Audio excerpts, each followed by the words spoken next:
Namo tassa bhagavato arahato sama sambuddhassa. Namo tassa bhagavato arahato sama sambuddhassa. Namo tassa bhagavato arahato sama sambuddhassa. Tangko panithang dukkha nirodha gamini patipadha Arya Saccang bhawe tabhanti.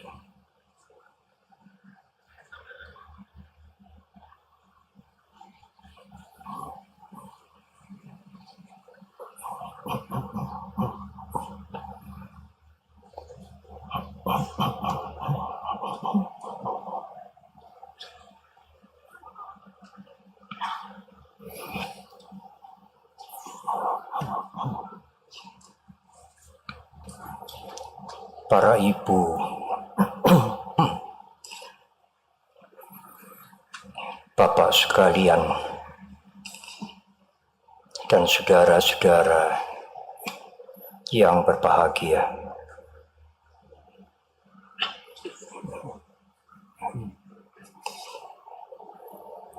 ingin rasanya kami menyapa tamu-tamu kehormatan kami yang merasa bagi kami sangat dekat dengan umat Buddha.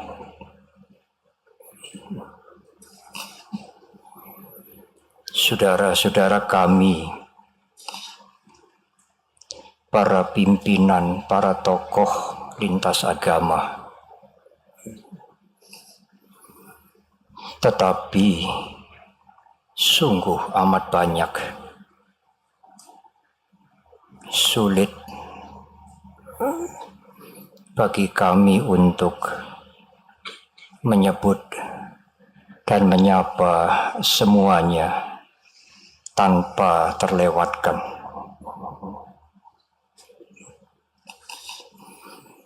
Tetapi kami berpikir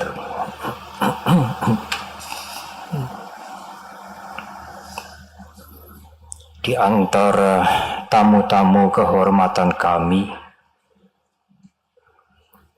yang berada di tengah-tengah kita,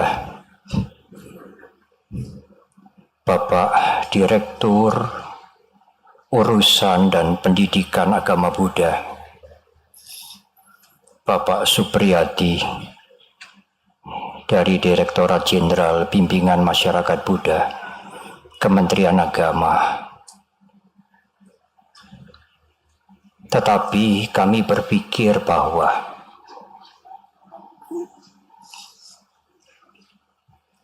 di antara tamu-tamu kehormatan kami, bersama kami adalah Bapak Dr. Lukman Hakim Saifuddin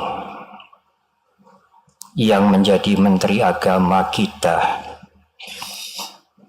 pada tahun 2014 sampai dengan 2019. Sebagai Menteri Agama, tentu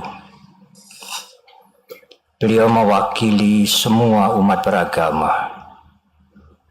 Oleh karena itu, izinkan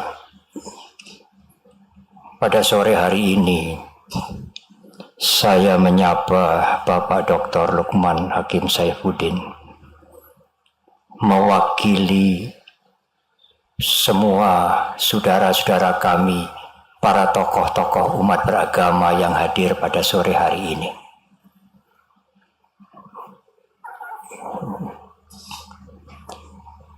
Para biku, para samanera,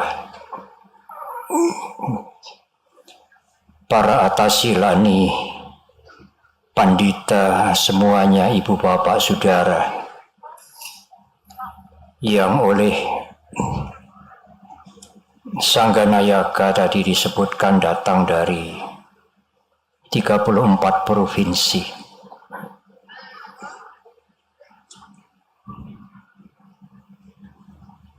Ibu, bapak dan saudara, kemarin sore kami menyaksikan para biku, samanera, atasilani, pandita dan segenap umat melakukan pradaksina mengelilingi Candi Borobudur dengan hikmat dan tertib. Hanya 20 biku saja yang diizinkan untuk melakukan puja dan pradaksina di puncak Candi Borobudur.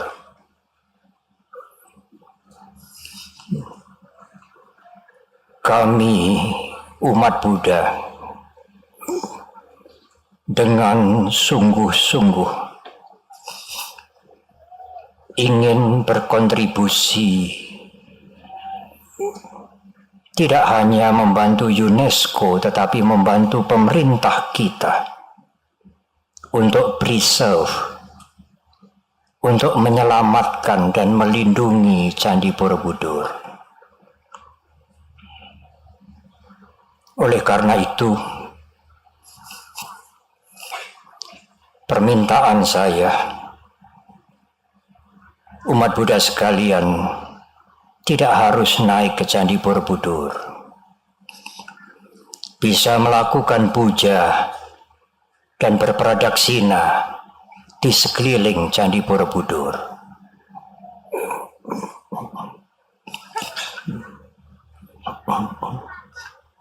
Tetapi ibu bapak dan saudara,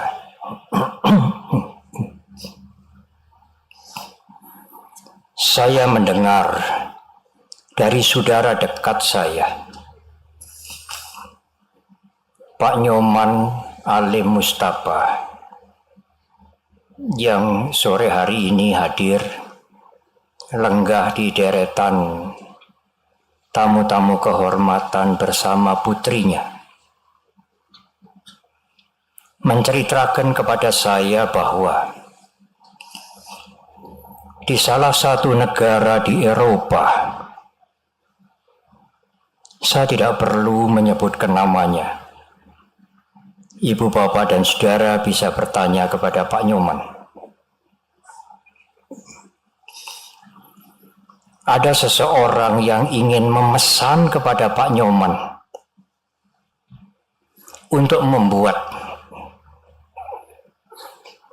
Candi Borobudur di Eropa yang besarnya, bentuknya persis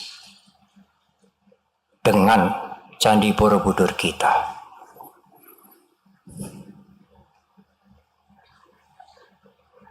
Terkejut saya.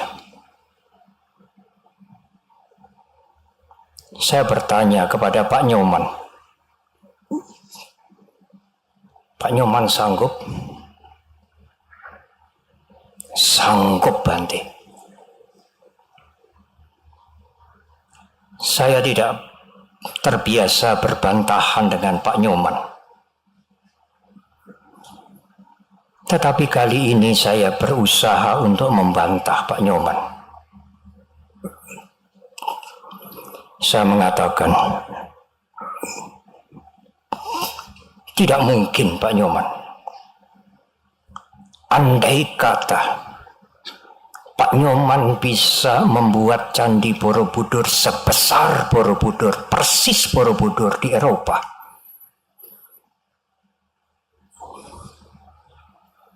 pusaka dunia Candi Borobudur itu tetap berada di tanah air kita di sini. Yang Pak Nyoman buat itu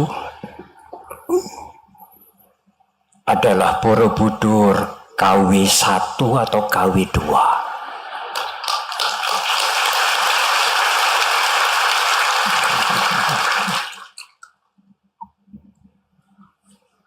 Pak Nyoman dengan putrinya itulah yang membuat kereta kencana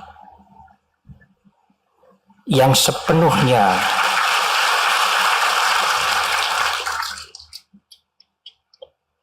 dengan budaya nasional kita. Pak Nyoman juga yang membuat Buddha Rupang di depan kita dengan 5 murid beliau.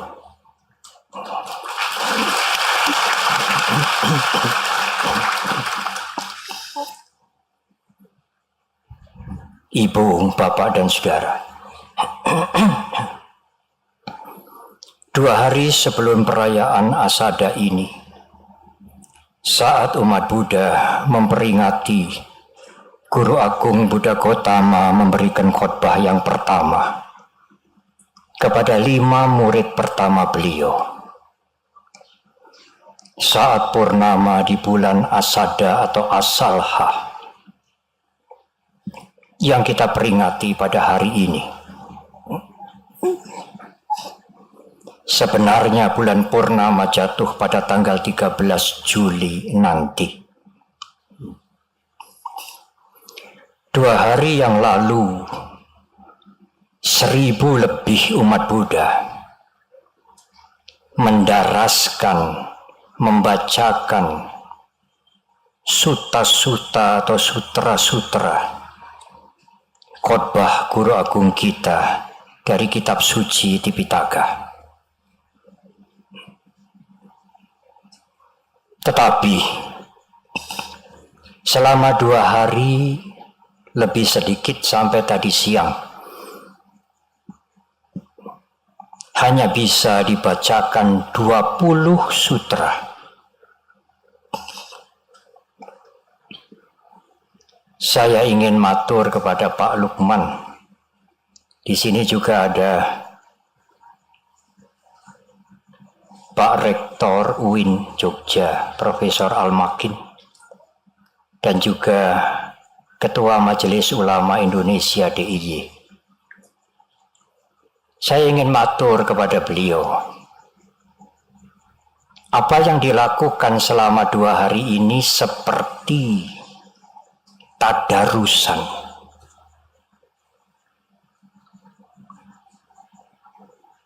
Mboten saged kataman.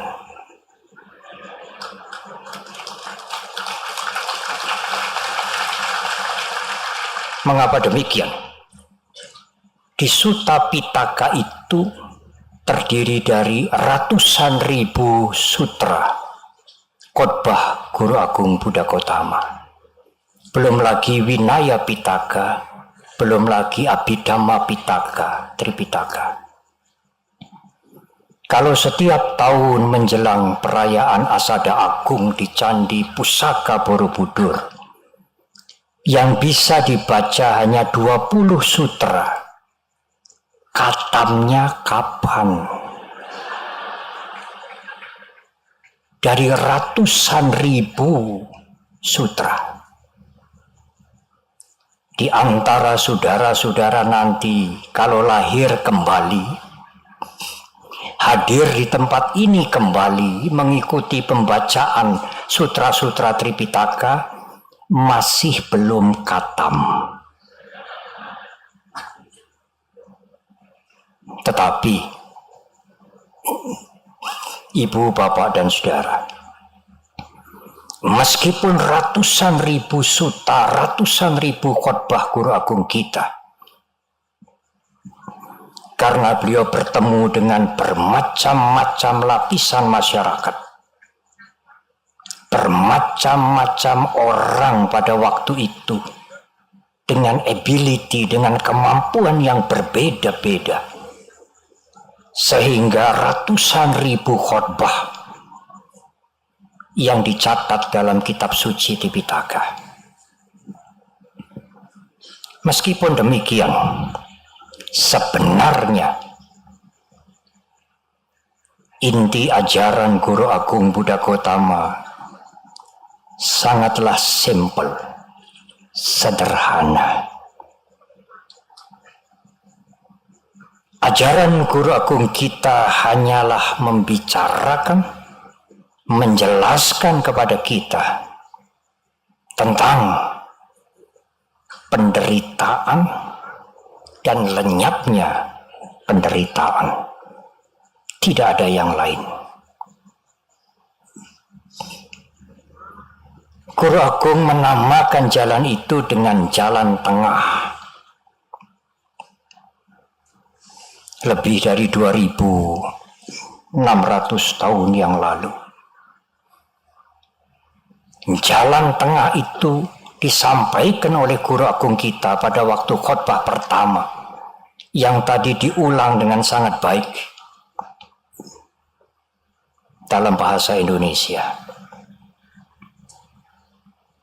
Ibu, bapak, dan saudara, izinkan saya sekarang menguraikan dhamma atau dharma ajaran Guru Agung kita jalan tengah itu dengan agak mendalam. Puji-pujian untuk Pak Nyoman selesai.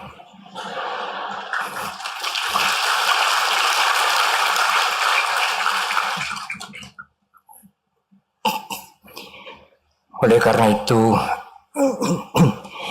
saya mohon perhatian para biku, para samanera, tasilani, pandita, dan ibu bapak sekalian.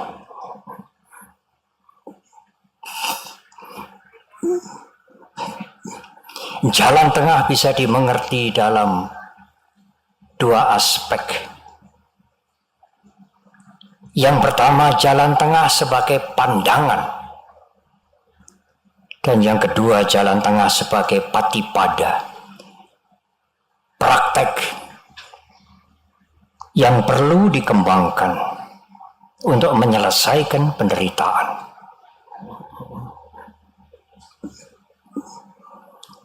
Pada zaman Guru Agung kita hidup, ada dua pandangan yang bertolak belakang. Yang pertama, di dalam bahasa Pali dikatakan tang jiwang tang sarirang. Jiwa itu dengan jasmani sama. Tang jiwang tang sarirang. Jasmani itu dengan jiwa sama. Kalau jasmaninya dinikmatkan, diberikan yang enak-enak, dimanjakan, maka jiwa juga akan bahagia. Karena jasmani sama dengan jiwa, jiwa sama dengan jasmani, tang jiwang tang sarirang.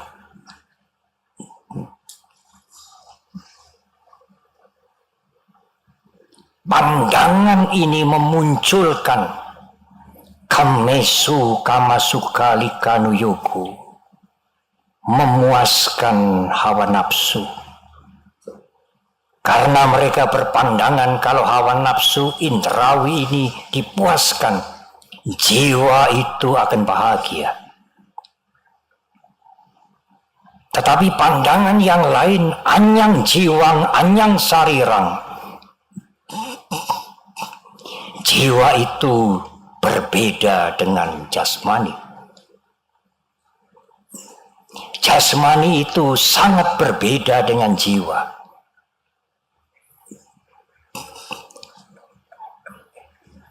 Oleh karena itu, jasmani yang menjadi belenggu jiwa itu, yang tidak sama dengan jiwa itu, harus disakiti, dihancurkan, supaya sang jiwa bisa bahagia.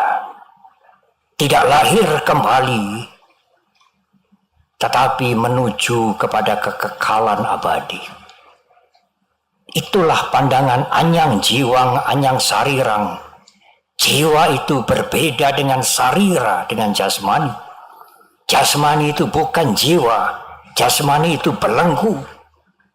Jasmani harus disakiti, dihancurkan, supaya sang jiwa tidak melekat pada jasmani, supaya sang jiwa tidak lahir kembali, tetapi bebas menuju kepada kekekalan. Ibu, bapak, dan saudara,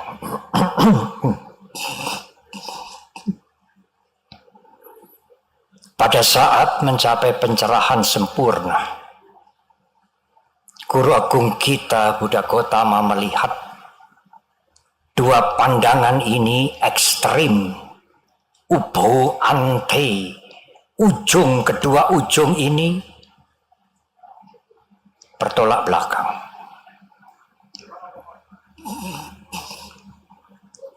Guru Agung kita menjelaskan bahwa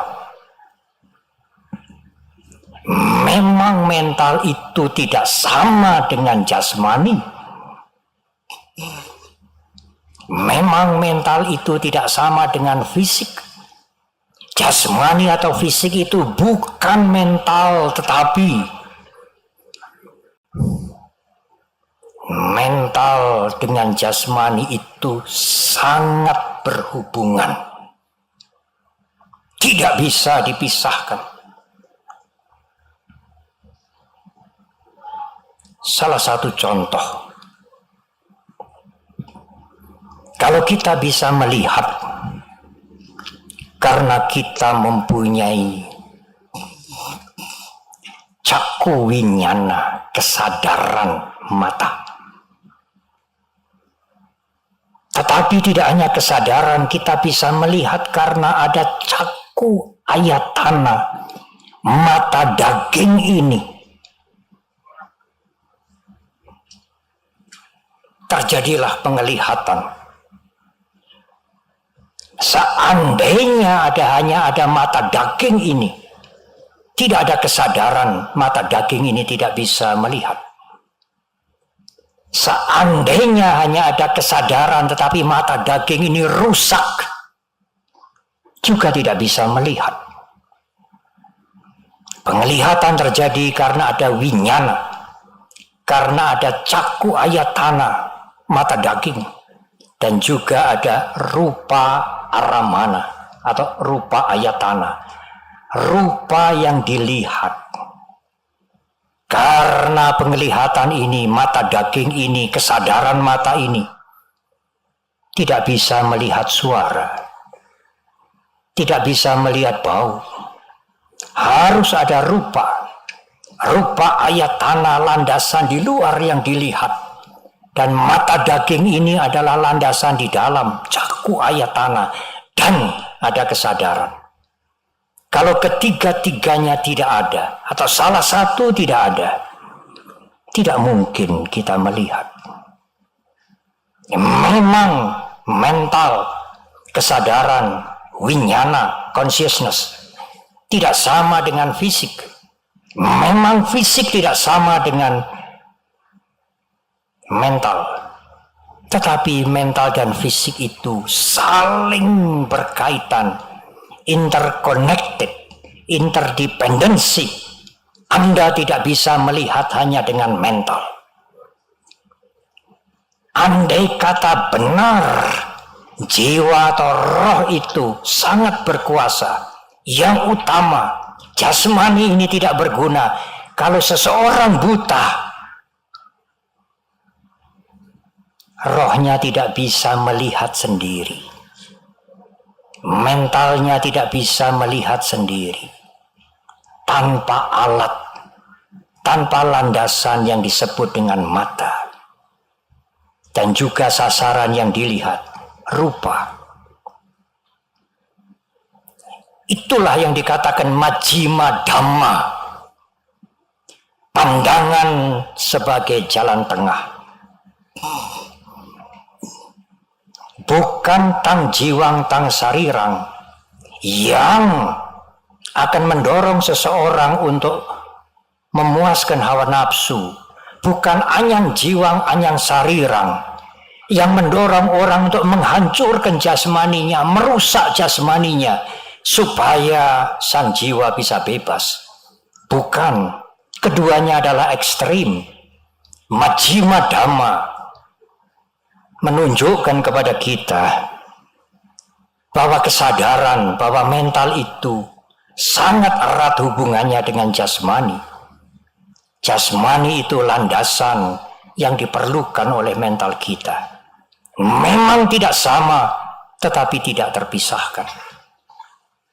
Itulah jalan tengah sebagai pandangan. Majjhima Dhamma. Kemudian, ibu bapak dan saudara, jalan tengah sebagai patipada. Jalan tengah sebagai praktek untuk menyelesaikan penderitaan ini, yang sesungguhnya penderitaan itu kita sendiri yang membuatnya. Bukan hukuman, bukan datang dari luar, tetapi mental kita sendiri yang membuatnya. Guru agung kita pernah mengalami dua cara hidup yang ekstrim. Sebagai pangeran putra mahkota yang selalu bergelimang dengan kenikmatan, kemegahan, kenyamanan. Kemudian beliau meninggalkan itu dan menyiksa diri selama 6 tahun. Sampai beliau hampir meninggal dunia. Karena pandangan yang ekstrim bahwa jasmani ini kotor, jasmani ini belenggu, jasmani ini penjara, harus dihancurkan supaya jiwa tidak melekat pada jasmani dan bisa bebas merdeka. Guru agung kita mengalami kedua macam cara hidup yang ekstrim ini. Oleh karena itu di dalam khotbah yang pertama beliau mengatakan Ubo ante anupagama. Kedua ujungan ini anupagama harus dihindari. Majjhima patipada tatagatena abhisambuddha. Inilah jalan tengah yang telah disadari dengan terang dan jelas oleh Tathagata. Tathagata demikian beliau menyebut dirinya sendiri. Ibu, bapak, dan saudara, pada perayaan Waisak yang lalu saya menyinggung sedikit. Jalan tengah ini bukan jalan kompromi. Jalan tengah ini bukan jalan hibrid. Perayaan Asada malam hari ini hibrid. Saudara mengerti tentu. Jalan tengah bukan jalan kompromi. Jalan tengah bukan jalan hibrid. Mengambil dari sini sedikit, dari sini sedikit. Inilah yang di tengah. Mengapa demikian? Kami mempunyai perumpamaan yang sangat jelas untuk menjelaskan bahwa jalan tengah itu bukan jalan kompromistis, bukan jalan hibrid. Karena di sisi kanan, di sisi sini, di sisi situ, sebagaimana jalan, di sisi sini jurang, di sisi situ jurang. Kita harus berjalan di jalan ini. Inilah jalan tengah. Kalau Anda sekalian kemari masuk jurang, kalau Anda ke situ masuk jurang. Oleh karena itu jalan tengah bukan jalan kompromi, bukan jalan hibrid. Ibu, bapak, dan saudara, jalan tengah itulah jalan yang satu tetapi 8 unsur. Guru agung mendahului dengan samaditi, pandangan yang benar. Karena dua pandangan yang saya singgung di depan bisa mempengaruhi peri kehidupan seseorang. Oleh karena itu pandangan Anda sekalian, ibu bapak sekalian harus benar. Tidak berpandangan yang akan mencelakakan ibu bapak masuk ke jurang ini atau ke jurang itu. Secara garis besar, pandangan benar adalah pandangan bahwa kejahatan akan menghancurkan kita dan menghancurkan orang lain, termasuk lingkungan. bahwa kebaikan akan bermanfaat untuk kita dan berguna untuk orang lain. Jangan melakukan kejahatan, keburukan. Banyaklah melakukan kebajikan. Karena kejahatan akan berbuah penderitaan. Dan kebaikan akan berakibat kebaikan. Pandangan benar adalah pandangan tentang hukum karma. Pandangan benar itulah yang menuntun pikiran kita untuk berpikir yang benar. Pandangan benar dan pikiran benar akan menjadi pembimbing ucapan, perbuatan, dan penghidupan yang benar. Ucapan kita, perbuatan kita, penghidupan kita tidak sampai menghancurkan kita. Karena keburukan itu tidak baik dan juga menghancurkan orang lain. Ucapan benar, perbuatan benar, penghidupan benar haruslah ucapan, perbuatan, dan penghidupan yang baik. Karena yang baik itu berguna untuk kita dan bermanfaat untuk orang banyak. Tetapi, ibu, bapak, dan saudara, menghindari kejahatan, tidak melakukan kejahatan dan menambah kebajikan, tidaklah bisa membersihkan mental kita sepenuhnya. Bisa saja kita menghindari kejahatan dan melakukan banyak kebajikan, tetapi keakuan, kecongkaan, keinginan untuk mendapatkan yang lebih banyak, belumlah lenyap. Dan kalau keinginan mendapatkan yang lebih itu terhalang, timbullah kebencian. Ini adalah urusan mental, bukan urusan ucapan, perbuatan, dan penghidupan. Mental ini harus dibersihkan dengan usaha ke dalam yang benar, kesadaran yang benar, awareness, dan meditasi yang baik. Kalau kesadaran kita ini kita pertajam, kita berusaha ke dalam untuk mempertajam kesadaran kita, keawasan kita, dan ketenangan mental dengan bermeditasi, maka ucapan, perbuatan, dan penghidupan kita akan benar. Benar karena kesadaran kita yang menuntun. Bukan lagi pandangan atau pikiran yang didapat dari ajaran. Kesadaran kita sendiri yang berkembang, ketenangan batin kita sendiri yang berkembang, akan menjadi penuntun perilaku kita. Itulah ibu, bapak, dan saudara secara garis besar jalan tengah. Dengan jalan tengah maka kita akan mempunyai perilaku yang baik, yang tidak merugikan orang lain, tidak merugikan masyarakat, termasuk saudara menulis WA seenaknya, kemudian menggunakan medsos sembrono. Berkali-kali saya ingin mengingatkan, meskipun cerita itu, gambar itu benar, bukan hoax, janganlah tergesa-gesa dibagi. Orang yang menerima itu belum tentu kuat mentalnya menerima gambar saudara, menerima berita dari saudara. Mereka bukan arahat, mereka bukan orang suci. Pikirkan itu kalau Anda ingin men-share. Apakah itu berita, apakah itu foto, apakah itu peristiwa, meskipun benar.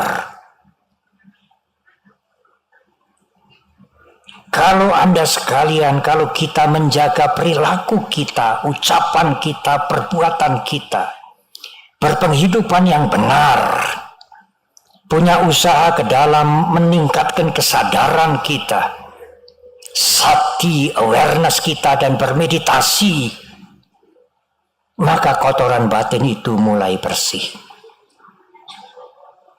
Kotoran batin yang mulai bersih itulah akan menimbulkan kebahagiaan.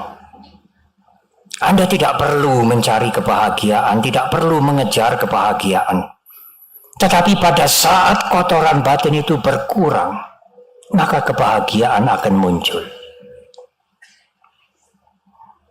Ibu, bapak, dan saudara, inilah Majjhima Patipada, praktek jalan tengah yang bisa dipraktekkan oleh siapa saja.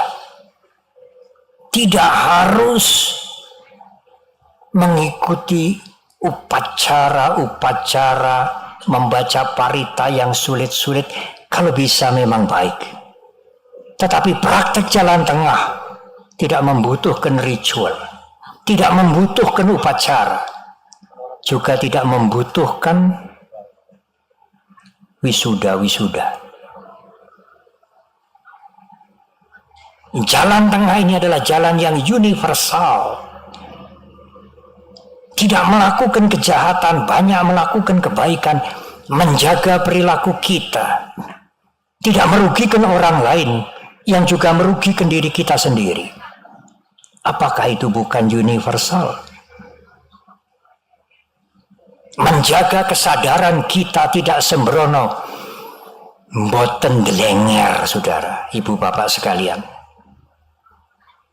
Melatih meditasi supaya pikiran itu tenang, supaya kotoran-kotoran batin, keserakahan, kebencian, keakuan itu berkurang.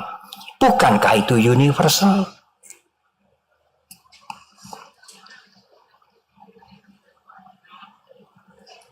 Ibu, bapak, dan saudara, bukan pilihan. Saya boleh menyampaikan praktek itu keniscayaan. Guru Agung kita pernah menyebutkan yang dicatat di dalam Dhammapada.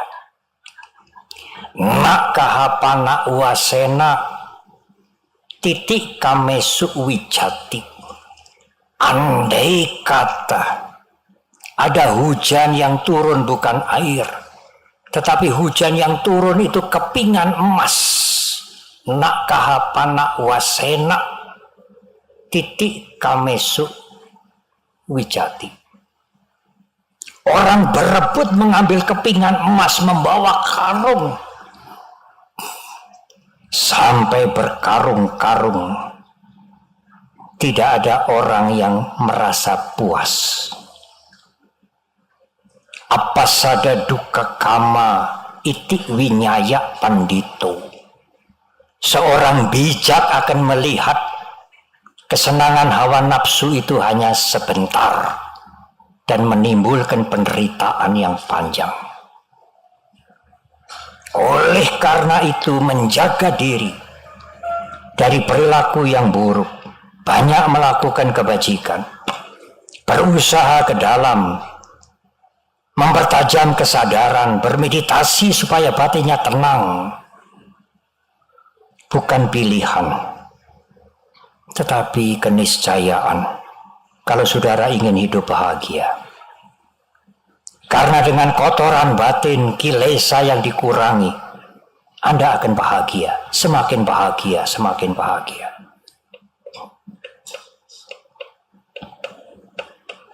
Oleh karena itulah ibu bapak dan saudara, dalam khotbah Guru Agung yang pertama itu, saat bulan purnama di bulan Asalha atau Asada, beliau mengatakan tangko panidang dukkha nirodha gamini patipada Arya Sacang, jalan untuk melenyapkan penderitaan ini, bawe tabanti, harus dikembangkan. Tidak hanya membaca sutra-sutra, tidak hanya mendengarkan uraian, mengingat-ingat khotbah Dhamma, tetapi prakteklah. Tanpa praktek, kotoran batin ini tidak akan berkurang. Mendengar memberikan kepuasan. selama tidak ada transformasi perubahan dalam berbicara, bersikap, Anda tidak akan mencapai kemajuan menuju kebahagiaan. Saya berpikir 2 tahun lebih kita terkena pandemi COVID. Ajaran-ajaran Dhamma, diskusi Dharma itu masif sekali. Lewat live streaming, lewat Zoom, lewat rekaman-rekaman. Khotbah-khotbah kami yang kuno-kuno itu didaur ulang banyak sekali. Umat Buddha bisa mendengarkan uraian Dhamma ini 24 jam kalau mau. Lewat media sosial selama 2 tahun. Sehingga saya berpikir selama 2 tahun juga tidak ada asada seperti sekarang. Sehingga saya berpikir selama 2 tahun umat Buddha mendengar Dhamma, Zoom, live streaming, dialog, bahkan bimbingan meditasi lewat media sosial. 2 tahun penuh. Saya berpikir mungkin sekarang yang hadir ini banyak orang-orang suci.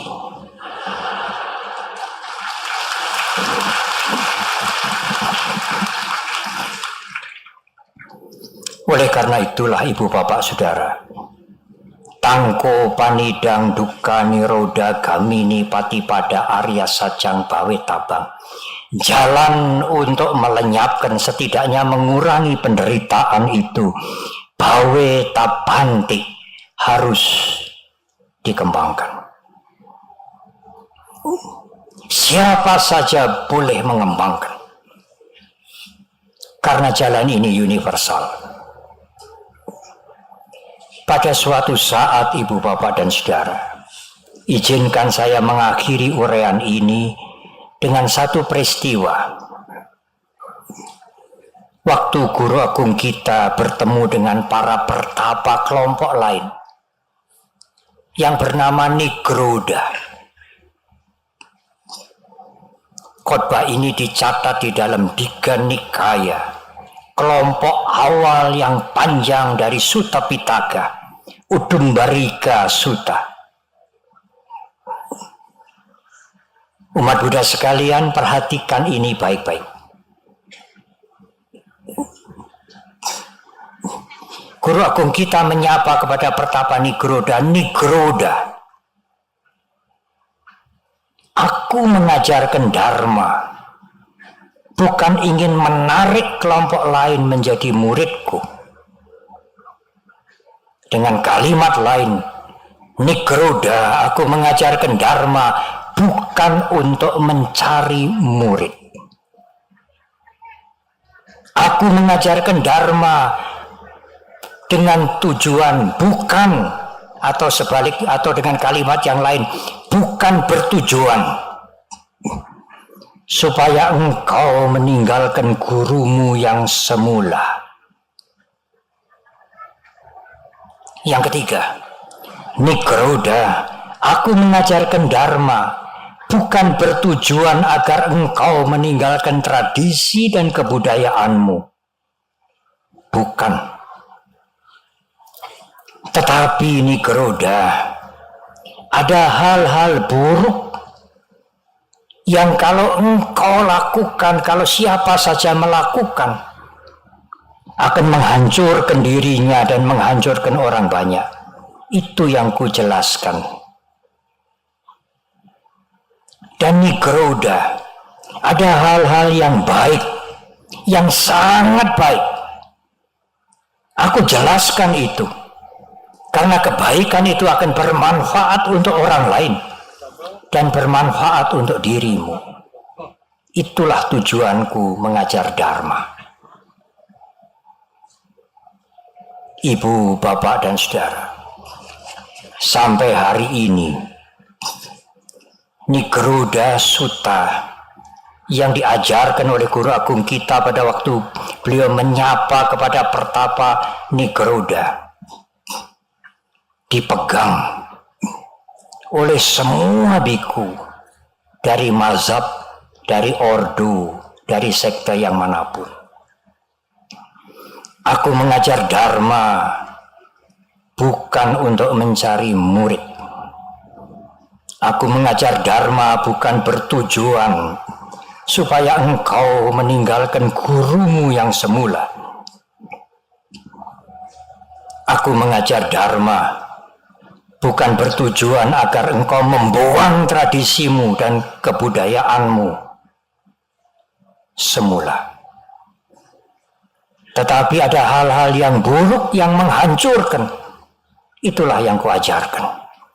Dan ada hal-hal yang sangat baik, yang bermanfaat. Itulah yang kujelaskan kepada kalian. Dengan kalimat yang lain, ibu bapak dan saudara, tidak ada yang tersurat, apalagi tersirat. Guru Agung kita memerintahkan murid-muridnya untuk convert, menarik kelompok lain menjadi umat Buddha.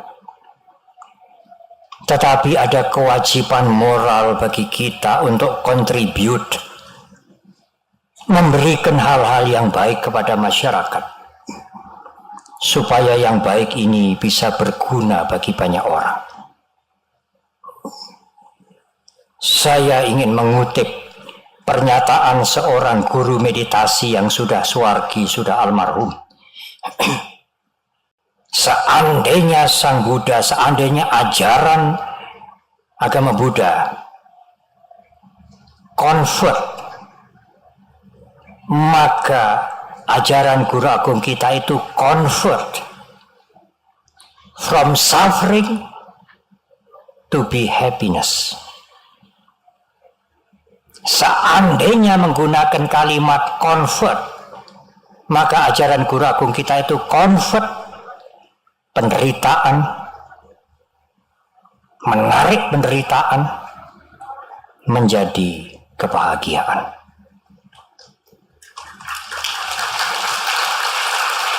Ibu, bapak, dan saudara, marilah kita praktek. Marilah kita berlatih di jalan tengah. Karena jalan tengah itu dukkha nirodha gamini patipada, praktek untuk mengakhiri penderitaan. Akhir dari penderitaan ini bukan hadiah dari siapapun. Pawe tabang kita harus mengembangkan sendiri.